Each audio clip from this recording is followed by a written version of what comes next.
तुम किस भगवान से पूछ रहे हो कि तुम्हारे कर्मों का फल कब मिलेगा? कौन सा भगवान बैठा है ऊपर किसी स्वर्ग के सिंहासन पर जो तुम्हारे हर अच्छे बुरे कर्म को नोट कर रहा है? क्या उसने कोई हिसाब की किताब खोल रखी जिसमें लिखा है आज तूने झूठ बोला, 5 साल बाद इसका परिणाम मिलेगा? कितनी बड़ी मूर्खता है यह सोच कि कोई और तुम्हारे कर्मों का फल तय करता है। अगर ऐसा होता तो इस संसार अन्याय से भरा होता, क्योंकि जिसे तुम पाप कहते हो उसे कोई और भक्ति कहता है। किसका भगवान तय करेगा कि कौन सही है? सुनो, ऐसा कोई भगवान नहीं जो न्याय करता है, न कोई दंडदाता, न कोई पुरस्कृत करने वाला।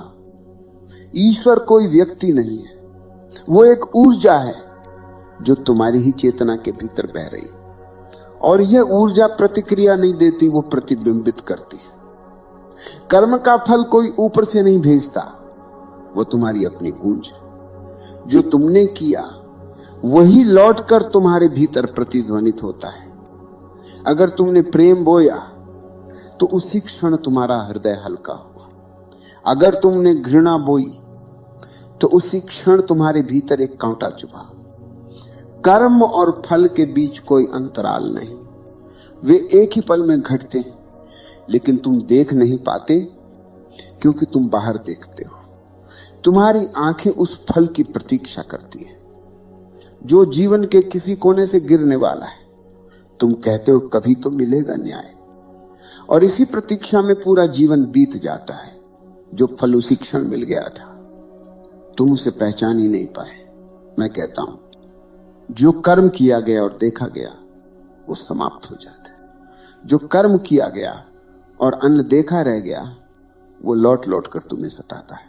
यही फल है, तुम्हारी अंधता का परिणाम। भगवान कोई लेखाकार नहीं है जो तुम्हें दंड देता है, तुम्हारा ही मन न्यायाधीश है। जब तुम हिंसा करते हो तुम्हारे भीतर का साक्षी तुरंत कांप उठता है।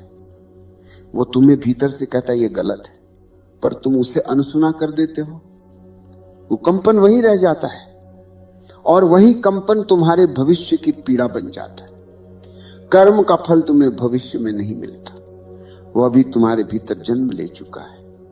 तुम बस उसे महसूस करने के लिए तैयार नहीं हो। अगर तुम्हें ईश्वर चाहिए तो ऊपर मत देखो, भीतर देखो, क्योंकि वही तुम्हारा फल देने वाला है।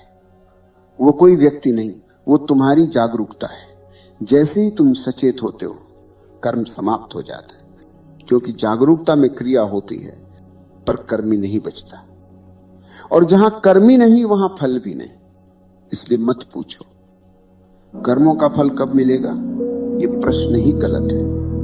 फल मिल रहा है हर सांस के साथ, हर भावना में, हर निर्णय में। बस तुम सुनना नहीं जानते। तुम्हें सजा नहीं मिलती, तुम खुद अपने कर्म का प्रतिरूप बन जाते हो। तुम जो करते हो वही तुम बन जाते हो। कर्म कोई अलग घटना नहीं, वो तुम्हारा स्वरूप बन जाता है। और जब कोई यह देख लेता है कि ईश्वर कोई न्यायाधीश नहीं बल्कि एक दर्पण है, तब भय समाप्त हो जाता है, क्योंकि तब वो जान जाता है मैं ही अपना कर्म हूं और मैं ही उसका फल। कर्म का विज्ञान किसी नैतिक उपदेश से नहीं बल्कि चेतना के रहस्य से शुरू होता है। जो कर्म करता है वो कोई और नहीं, तुम्हारी चेतना ही अपने अलग अलग स्तरों से काम करती है। कर्म को समझने के लिए सबसे पहले यह समझना होगा कि हर क्रिया 2 स्तरों पर होती है, एक बाहर एक भीतर। बाहर हाथ उठता है, शब्द निकलता है, निर्णय लिया जाता है, पर भीतर एक कंपन उठता है, एक ऊर्जा की दिशा बदलती है। यही कंपन असल कर्म है, क्योंकि वही तुम्हारे अस्तित्व पर छाप छोड़ता है। बाहर जो हुआ वो समय में बीत जाता है, भीतर जो हुआ वो तुम्हारे साथ चलता है। तुम किसी को अपमानित करते हो, शब्द खत्म हो गए, पर वो कंपन तुम्हारे भीतर जीवित रह गया। वो कंपन तुम्हारे भीतर घूमेगा, फिर किसी और मौके पर लौटेगा, किसी और व्यक्ति, किसी और स्थिति के रूप में, और तुम सोचोगे ये मेरे कर्मों का फल है। पर सच तो यह है कि वो फल अब नहीं मिला, वो तो उसी क्षण मिल गया था जब तुमने अपमान किया था। तुमने बस उसकी गहराई नहीं देखी। कर्म और फल अलग अलग घटनाएं नहीं है, वे एक ही सिक्के के दो पहलू हैं। कर्म बीज है, फल उसी क्षण उसकी खुशबू है। तुम बीज बोते हो और सोचते हो फूल कब खिलेगा। फूल तो उसी क्षण खिला, बस तुम्हें देखने की आंख नहीं थी। देखना ही कुंजी है। जिसने अपने कर्म को होते हुए देख लिया, उसका फल उसी क्षण समाप्त हो गया, क्योंकि फल कोई भविष्य में मिलने वाली वस्तु नहीं, बल्कि वही है जो कर्म के साथ साथ घटता है। जैसे ही चेतना उपस्थित हुई, कर्म अपने ही कंपन में भस्म हो गया। यही कारण है कि मैं कहता हूं, कर्म का फल समय नहीं देता, तुम्हारी चेतना देती है। समय केवल अवसर बनाता है, पर तुम्हारे भीतर जो अवस्था है वही उसका रूप तय करती है। यदि तुम क्रोधित अवस्था में हो तो वही समय तुम्हारे लिए पीड़ा बन जाएगा। यदि तुम प्रेम में हो तो वही समय तुम्हारे लिए आशीर्वाद बन जाएगा। ब्रह्मांड कोई न्यायालय नहीं है, ये ऊर्जा का दर्पण है। तुम जो भेजते हो वही लौट कर आता है। अगर तुम प्रेम फेंकोगे तो प्रेम की तरंग लौटेगी। अगर तुम विष फेंकोगे तो वही विष तुम्हारी अपनी नसों में गूंजेगा। इस ब्रह्मांड में कोई और नहीं है, हर दिशा में तुम ही हो। जो ये समझ लेता है वो किसी भगवान से पुरस्कार या सजा नहीं मांगता। वो देखता है मैं अपने कर्म का दर्पण हूं, अब उसे डर नहीं रहता। अब वो अपने कर्म को ध्यान बना देता है। यही वजह है कि जागृत व्यक्ति का हर कर्म समाप्त होता है और अचेतन व्यक्ति का हर कर्म बंधन बन जाता है। दोनों ही क्रिया करते हैं, पर फर्क है देखने में। अचेतन व्यक्ति क्रिया करता है और भूल जाता है। उसका हर कर्म उसकी नींद में जमा होता जाता है। हर क्रिया एक बोझ बनती है, हर अनुभव एक स्मृति का गांठ बनता है। वह भीतर से भारी होता जाता है और उसका भविष्य उसी वजन से बनता है। जागरूक व्यक्ति क्रिया करता है, पर हर क्षण देखता है। उसकी दृष्टि कर्म को पारदर्शी बना देती है। कर्म जल जाता है, राख रह जाती है, पर कोई छाप नहीं रहती। उसके लिए कर्म अनुभव बनता है, बोझ नहीं। देखना आ गया, जहां देखना आया वहां कर्म की ऊर्जा राख हो गई। इसलिए कहा गया ध्यान ही अग्नि। ध्यान किसी साधना का नाम नहीं, ये देखने का नाम है। देखने से कर्म टूटता है, क्योंकि देखने में मैं नहीं होता। जब करने वाला नहीं तो फल कैसे मिलेगा। अचेतन मनुष्य हर समय करता रहता है। कभी प्रेम करता है, कभी क्रोध, कभी पूजा, कभी हिंसा, और सोचता है कि ये सब अलग अलग घटनाएं हैं। पर जागृत व्यक्ति जानता है सारी घटनाएं एक ही ऊर्जा के रूप है। जो समझ गया वो देखता है। कर्म कोई समस्या नहीं, अंधापन समस्या है। देखना समाधान है। कर्म तभी बंधन बनता है जब उसमें करने वाला होता है। जैसे ही करने वाला मिटता है, कर्म शून्य हो जाता है। अब क्रिया तो होती रहती है। शरीर सांस लेता है, हाथ चलते हैं, शब्द निकलते हैं, पर अब कुछ जुड़ता नहीं, कुछ लौटता नहीं। कर्म आता है और चला जाता है, जैसे हवा पेड़ की पत्तियों को छूकर निकल जाती है। जो व्यक्ति इस रहस्य को जान लेता है वो कर्मफल से मुक्त हो जाता है। अब वो ये नहीं सोचता कि मुझे क्या मिलेगा, वह केवल देखता है क्या हो रहा है, और उसी देखे में फल समाप्त हो जाता है। कर्म को मत बदलो, दृष्टि को बदलो। कर्म तो वही रहेगा, पर जब तुम देख रहे होगे तब वही कर्म मुक्ति बन जाएगा। मनुष्य कर्म से नहीं डरता, वो उसके परिणाम से डरता है। वो जानता है कि उसने जो किया है वो उसके खिलाफ जाएगा, पर उसने कर्म को नहीं समझा। वो सिर्फ डर को समझता है, और इसी डर ने धर्म को जेल बना दिया। हर मंदिर, हर शास्त्र, हर गुरु ने तुम्हारे भीतर यही बीज बोया, कर्म से सावधान रहो वरना फल भोगना पड़ेगा। और जो भय से सावधान होता है वो कभी जागरूक नहीं हो सकता। समाज ने कहा अच्छे कर्म करो, पर उसके पीछे भी डर था। तुम अच्छा इसलिए नहीं करते कि अच्छा होना सुंदर है। तुम अच्छा इसलिए करते हो कि कहीं स्वर्ग से वंचित न रह जाओ। ये अच्छाई नहीं, ये सौदा है। कर्म को समझे बिना जो धर्म करता है वो व्यापारी। वो सोचता है मैं पूजा करूंगा ताकि भगवान खुश हो जाए। क्या तुमने कभी सोचा कि अगर तुम्हें पुरस्कार की उम्मीद है तो वो कर्म नहीं, चाल है। भगवान को खुश करने की यह मानसिकता सबसे गहरी अंधता है, क्योंकि जो तुम्हें बनाया है वो तुमसे क्या चाहता होगा? क्या वो भी तुम्हारी तरह लोभी है जो कहे मेरी स्तुति करो तभी तुम्हें स्वर्ग मिलेगा? अगर ऐसा है तो वो भगवान नहीं, तुम्हारी ही परछाई है, थोड़ी बड़ी, थोड़ी डरावनी। मनुष्य ने कर्म को धार्मिक जाल में फंसा दिया है। उसने कहा पाप मत करो, नरक मिलेगा। पर देखो, जो पाप से डरकर बचता है वो भीतर ही भीतर पाप से जुड़ा रहता है, क्योंकि उसका ध्यान पाप पर ही है। वो पाप नहीं करता, पर उसके मन में पाप की छाया घूमती रहती है।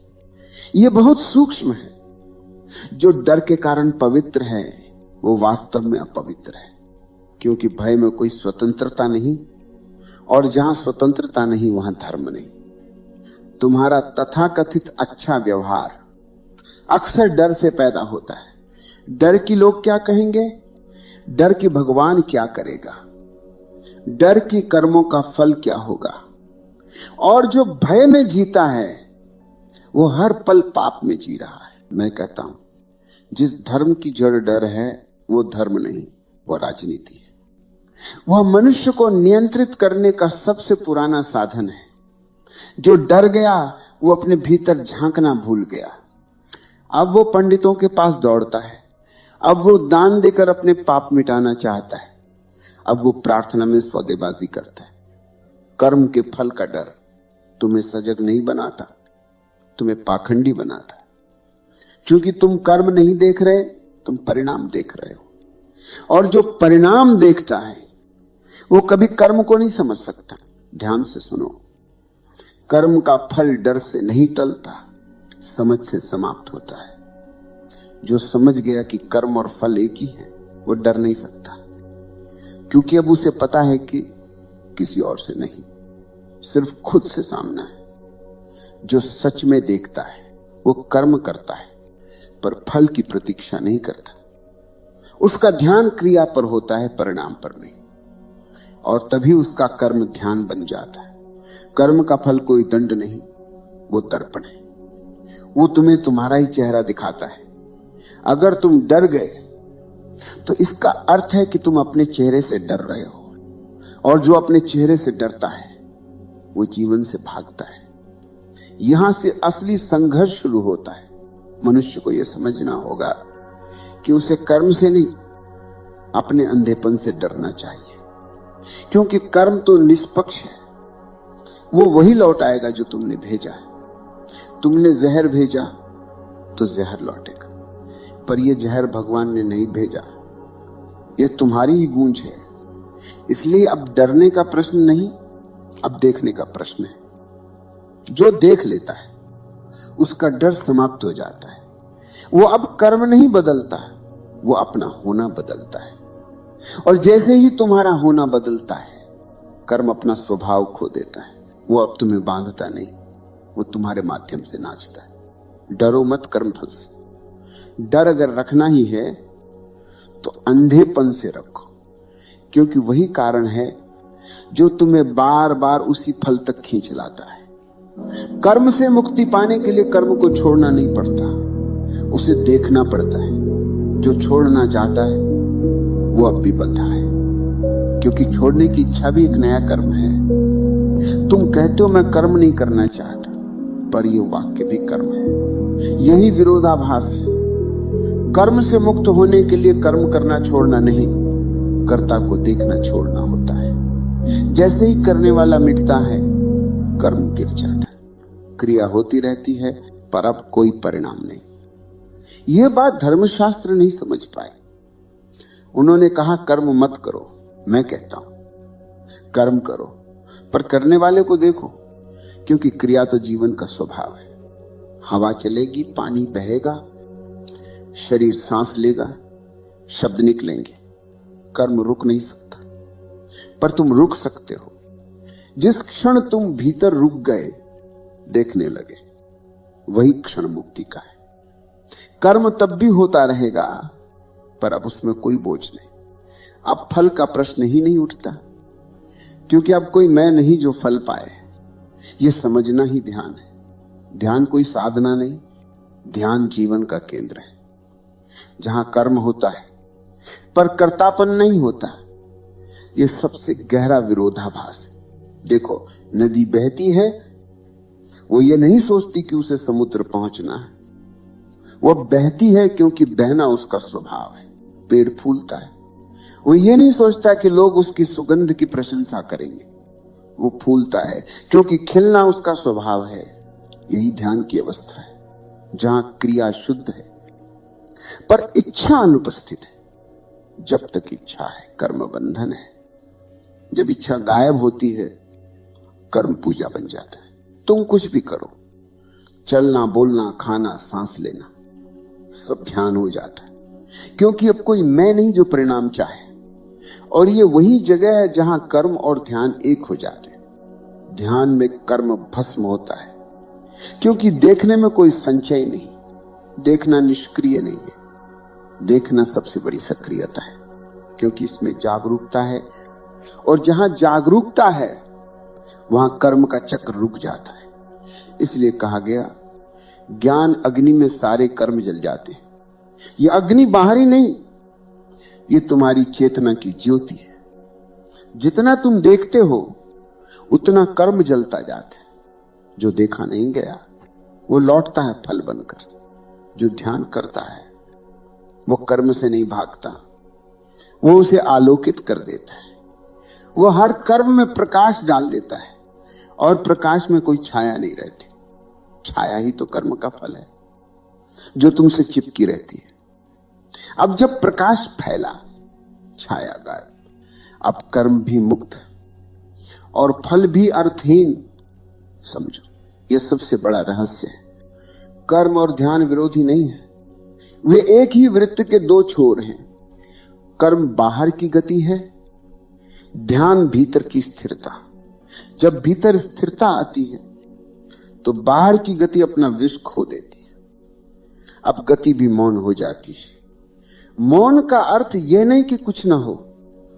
मौन का अर्थ है कि सब कुछ होता रहे, पर कोई मैं उसमें ना हो। और जब यह मैं पिघलता है, तो पहली बार जीवन का रस टपकता है, क्योंकि अब कर्म खेल बन गया है। भय नहीं, अब फल दंड नहीं, अनुभव बन गया है। इस स्थिति में तुम जो भी करो, वो ध्यान है। अगर तुम प्रेम करते हो, वो ध्यान है। अगर तुम खाना बनाते हो, वो ध्यान है। अगर तुम चलते हो, बोलते हो, वो भी ध्यान है, क्योंकि अब तुम जागरूक हो। कर्म वही है, पर अब उसमें बंधन नहीं। यहां आकर सब विरोध मिट जाते, अच्छा बुरा, पुण्य पाप सब एक हो जाते, क्योंकि सबके पार जो साक्षी है, वो निष्पाप है। वो सिर्फ देखता है, बिना निर्णय के, बिना भय के। यही साक्षी ध्यान है, और ये साक्षी ही मोक्ष है। कर्म गिरता नहीं, कर्म का बोझ गिरता है। जो मैं उठाए हुए था, वो गिर जाता है, और जो गिर गया, वही उड़ने लगता है। मृत्यु भी अब भय नहीं, कर्म भी अब प्रश्न नहीं। अब जो कुछ भी होता है, वो स्वयं अस्तित्व का नृत्य है। जो देखता है, वो करता नहीं, और जो करता नहीं, वही सच्चा कर्मयोगी है। तुम्हारे सारे कर्म तुम्हारी चेतना के चारों ओर धूल की परतों की तरह चिपके। हर सोच, हर निर्णय, हर भय, हर प्रेम, सब कुछ तुम्हारे चारों ओर घूमता रहा है, और तुमने कभी उसे देखा नहीं। तुम भागते रहे उसे सुधारने में, कभी उसे मिटाने में, कभी पुण्य से ढकने में।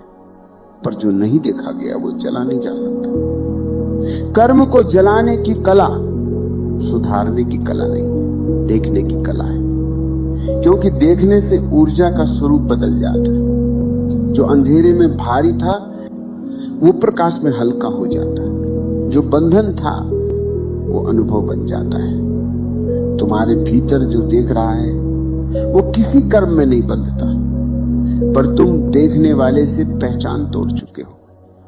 तुम क्रिया से इतने जुड़ गए हो कि तुमने खुद को ही कर्ता समझ लिया, और वही गलती कर्म का बीज है, क्योंकि जैसे ही मैं करता हूं आया वैसे ही फल भी आ गया।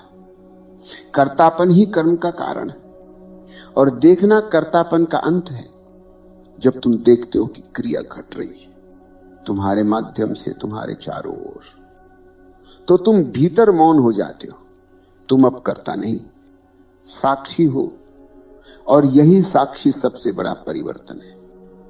इस साक्षी भाव की आग बहुत सूक्ष्म है, ये बाहर से कुछ नहीं करती, पर भीतर की हर गांठ को पिघला देती है। तुम ध्यान से बैठते हो और देखते हो, क्रोध उठता है फिर गिर जाता, इच्छा उठती है फिर मिट जाती है, और तुम वही हो देखने वाले, अपरिवर्तित, सदा शांत। धीरे धीरे तुम देखोगे कि जो घटनाएं पहले तुम्हें झकझोर देती थी अब केवल गुजरती है। तुम्हारे भीतर अब प्रतिक्रिया नहीं, केवल प्रतिध्वनि रह जाती, वो भी क्षणिक। जैसे पत्थर पानी में गिरता है, तरंगे उठती हैं फिर सब शांत। ये देखना कर्म को समाप्त करता है, क्योंकि कर्म की जड़ पहचान में थी और पहचान गिर गई। मनुष्य कर्म से मुक्त होने के लिए हजारों उपाय करता रहा है, कभी पूजा, कभी तीर्थ, कभी प्रायश्चित, लेकिन इन सब का परिणाम नया कर्म होता है। क्योंकि जहां मैं अच्छा बनना चाहता हूं वही नया बंधन है। मैं पापी हूं कहने वाला भी बंधा है, और मैं पुण्यात्मा हूं कहने वाला भी, क्योंकि दोनों ही मैं हैं। कर्म गिरता है केवल तब जब मैं गिर जाता है, देखने से मैं पिघलता है। देखने में कोई दावा नहीं, कोई निर्णय नहीं, तुम बस देखते हो जो भी है जैसा है, और यही स्वीकृति अग्नि बन जाती है। क्योंकि जो स्वीकार किया गया वो तुरंत विलीन हो जाता है। प्रतिरोध ही कर्म को जीवित रखता है। तुम जितना लड़ते हो कर्म उतना गहरा होता है, तुम जितना स्वीकारते हो वो उतना हल्का होता है। देखो, जब कोई गुस्सा करता है और तुम उससे भिड़ते हो तो दो आगे मिल जाती है और दोनों जलती हैं, पर जब तुम उसे देखते हो बिना विरोध, बिना निर्णय, तो तुम्हारे भीतर शांति उतरती है। वो गुस्सा बाहर अपनी ही भाप में बुझ जाता है। यही ध्यान है, ध्यान क्रिया नहीं, ध्यान प्रतिक्रिया की अनुपस्थिति है। कर्म के जले बिना ध्यान पैदा नहीं हो सकता, और ध्यान के बिना कर्म जल नहीं सकता। दोनों एक दूसरे को जन्म देते हैं, जैसे घी और अग्नि। कर्म ध्यान को जन्म देता है जब उसे देखा जाए, और ध्यान कर्म को जलाता है जब वो मौजूद हो। यही परिपूर्ण चक्र है। जो इसे समझ गया वह अब कर्म के भय से मुक्त है। अब वो करता है, पर भीतर मौन रहता है। ये मौन निष्क्रिय नहीं है, ये मौन एक गूंज है अस्तित्व की। इस मौन में कोई फल नहीं होता, क्योंकि फल परिणाम में ही अनुभव बन जाता है। कर्म का अर्थ अब केवल घटना है, न कि उसका प्रभाव। अब जो भी घटेगा वो तुम्हें बांधेगा नहीं, तुम उसे देखोगे और वो गुजर जाएगा। यही रूपांतरण है, कर्म से ध्यान की ओर, भ्रम से साक्षी भाव की ओर, फल से मुक्त अनुभव की ओर। ध्यान से पहले मनुष्य हर क्षण एक संग्राहक है। वो हर चीज जमा करता है, पैसा, प्रेम, सम्मान, दुख, यादें, ये सब मिलकर उसका कर्म बनते हैं। क्योंकि संग्रह ही बंधन है। जो इकट्ठा करता है वो बंधा रहेगा, जो छोड़ता है वो मुक्त होता है। लेकिन ध्यान में कोई छोड़ने की क्रिया नहीं, वहां कुछ पकड़ा ही नहीं जाता। जो आता है वो आता है, जो जाता है वो चला जाता है। इस स्थिति में व्यक्ति खाली है, पूर्ण रूप से जी रहा है, पर भीतर कोई निशान नहीं छोड़ता। यह कर्महीनता की स्थिति है, निष्क्रिय नहीं, निष्पाप। जो व्यक्ति इस रूपांतरण को जी लेता है वह बाहर से साधारण लगता है, पर भीतर से अग्नि बन चुका होता है। उसका हर कर्म जला हुआ होता है, शुद्ध गंधहीन भारहीन वो कर्म करता है, पर कर्म उसे छू नहीं पाते। जैसे कमल का फूल पानी में है पर गीला नहीं होता, यही साक्षी भाव का फूल है। जो साक्षी भाव में जीता है वो मृत्यु में भी मुस्कुराता है, क्योंकि उसे पता है कि मृत्यु भी एक कर्म है, शरीर का अंतिम कर्म, और वो भी उसी मौन में होता है जिस मौन में जीवन घटा था। अब न पुण्य है, न पाप, न दंड, न पुरस्कार, सिर्फ एक गहराई है जहां सब कुछ हो रहा है पर कोई होने वाला नहीं बचा। जब तुम वहां पहुंचते हो तो कर्म जलना बंद नहीं करते, वे खुद अग्नि बन जाते हैं। अब हर क्षण में ऊर्जा है पर दिशा नहीं, अब क्रिया है पर आशय नहीं, अब प्रेम है पर स्वामित्व नहीं, अब मौन है पर जीवन उसकी धड़कन में गा रहा है। और इस स्थिति में भाई कर्म तुम्हारा नहीं रहता, कर्म अब अस्तित्व का हो जाता है, और अस्तित्व कभी गलती नहीं करता। अब कुछ भी गलत नहीं हो सकता, क्योंकि अब जो कुछ भी हो रहा है वो संपूर्णता की गति है। यहां तक आते आते तुम समझोगे कि कर्म को जलाना मतलब कर्म को त्यागना नहीं, कर्म को समझना है। जो समझ लिया गया वो खुद राख बन जाता है, और जो नहीं देखा गया वो फिर लौटेगा, फल बनकर, पीड़ा बनकर, प्रश्न बनकर। इसलिए मैं कहता हूं कर्म का फल तुमसे दूर नहीं है, वह तुम्हारे भीतर छिपा है। तुम्हारी आंखें जब खुलेंगी तुम पाओगे कि सब जल चुका है और राख में भी सुगंध है। जो देखता है उसका हर कर्म भस्म होता है, और जो नहीं देखता उसका हर कर्म भविष्य बन जाता है। जब सब कुछ जल गया, कर्म, स्मृति, भय, आशा, फल, तो भीतर जो बचा वो कोई चीज नहीं, वो शून्यता है। ये शून्यता मृत्यु नहीं है, ये जीवन का हृदय है, क्योंकि अब सब समाप्त हो गया जो तुम था, अब केवल वो रह गया जो देख रहा था। यही साक्षी परमात्मा है। जो यहां तक पहुंचा उसके लिए अब कर्म का प्रश्न ही नहीं रह जाता। वो न पुण्य की बात करता है न पाप की, क्योंकि उसने देख लिया दोनों उसी मन के दो चेहरे हैं। जो अच्छा बनना चाहता है वो बुरा बनने के डर में है, जो बुरा बनता है वो अच्छा बनने के अभाव में है, और जो देखता है वो दोनों से परे हो जाता है। अब कर्म समाप्त नहीं हुए पर उनका अर्थ खो गया। जैसे बच्चे के हाथ में खिलौना टूट जाता है तो वो उसे देखकर हंस देता है, क्योंकि अब उसका आकर्षण मिट गया। उसी तरह जब चेतना देखती है कि कर्म खेल है तो वो उसके साथ खेलती है, पर भीतर कोई पकड़ नहीं रहती। अब कर्म और फल का वृत्त नहीं, केवल प्रवाह है। जो कुछ आता है वह आता है, जो जाता है वो चला जाता है। कहीं कोई चिन्ह नहीं, कोई निशान नहीं। अब जीवन अपने असली स्वरूप में दिखता है, अर्थहीन और इसीलिए पूर्ण, क्योंकि अर्थ की खोज वही करता है जो खोया हुआ है। जिसने खुद को पा लिया उसके लिए हर क्षण ही अर्थ है। वो कुछ पाने नहीं जीता, वो केवल जीता है। यहां आकर प्रश्न गिर जाते हैं, कर्म का फल कब मिलेगा, क्यों मुझे ये मिला, किसका न्याय है। सब प्रश्न राख बन जाते, क्योंकि जिसने देखा वो समझ गया कि कोई देने वाला नहीं, कोई पाने वाला नहीं। कर्म और फल दोनों ऊर्जा के दो रंग हैं, एक बाहर घटता है, एक भीतर। और जब देखने वाला भीतर से मौन होता है तो दोनों का संगीत एक हो जाता है। अब कोई संघर्ष नहीं, अब कोई तर्क नहीं, अब बस नृत्य है, जीवन का, मृत्यु का, प्रेम का, मौन का। अब जो भी होता है वो प्रसाद है, क्योंकि अब मैं नहीं कहता ये मेरा फल है। अब सब कुछ अस्तित्व का है, अस्तित्व करता है, अस्तित्व भोगता है, और तुम बस साक्षी हो, निराकार, निष्क्रिय।